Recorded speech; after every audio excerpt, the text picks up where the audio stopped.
I welcome you all. This is a control system engineering EC 8391. Myself Nagarajan, assistant professor in EC department of Rohini College, and about the block diagram models.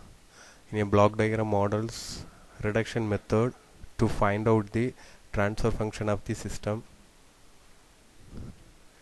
So next we will see about the procedure to solve block diagram reduction.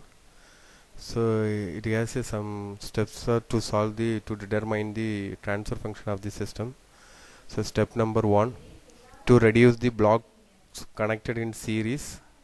Uh, if we have any blocks are connected in series, we want to first reduce that blocks. And next step number 2, blocks are connected in parallel, we want to reduce that. So this is a step number 2. Step number 3, reduce the minor feedback. If we have any feedback loop, minor loops are there, we want to reduce that. Next step number 4,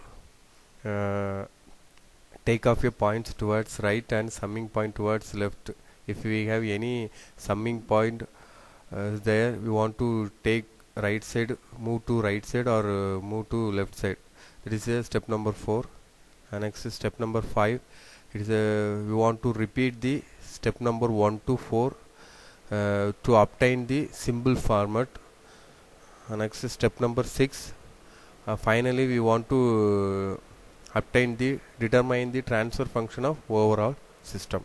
Now let we see about the block diagram reduction.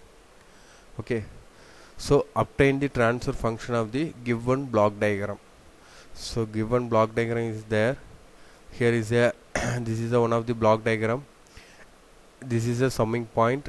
These are the blocks, and this is a loop, and this is a summing point.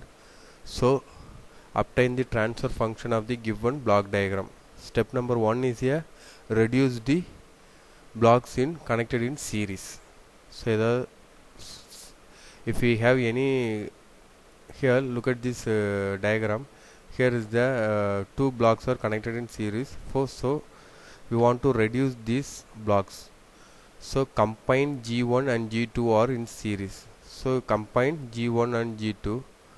So when we using this combination, that is a G1 G2 are a combined together. And next look at this G4 and G3. These are a parallel diagram. So parallel. So we want to reduce that parallel blocks. We want to reduce that block G3 and G4. And previous blocks are G1 and G2 are series, so G1 in the G2 combined together, and here G3 plus G4, G3 plus G4. So here look at this blocks.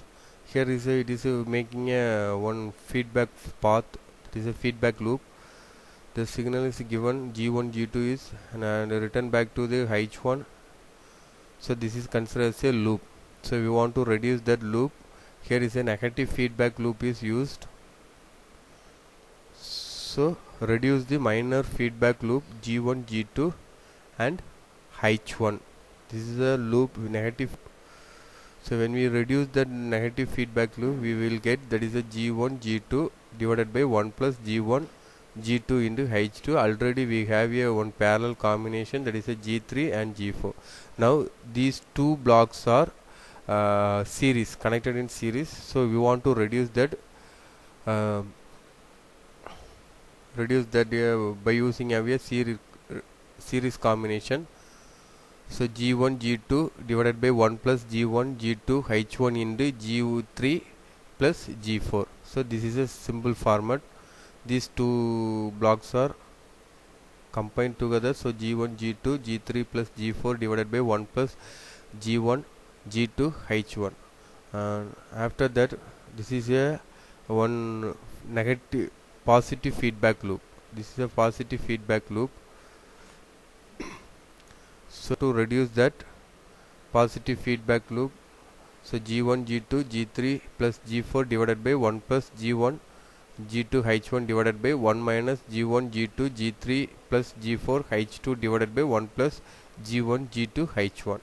Okay, so after that finally we will need to determine the transfer function of the system. So transfer function is nothing but that is a CS divided by it is a ratio of the output to the input, that is a C of S divided by R of S. So C of S divided by R of S, when we simplify this equation we will get that is a G1 G2 G3 plus G4 divided by 1 plus G1 G2 H1 minus G1 into G2 of G3 plus G4 into H2. And that's all about, that is the transfer function of this diagram. Thank you.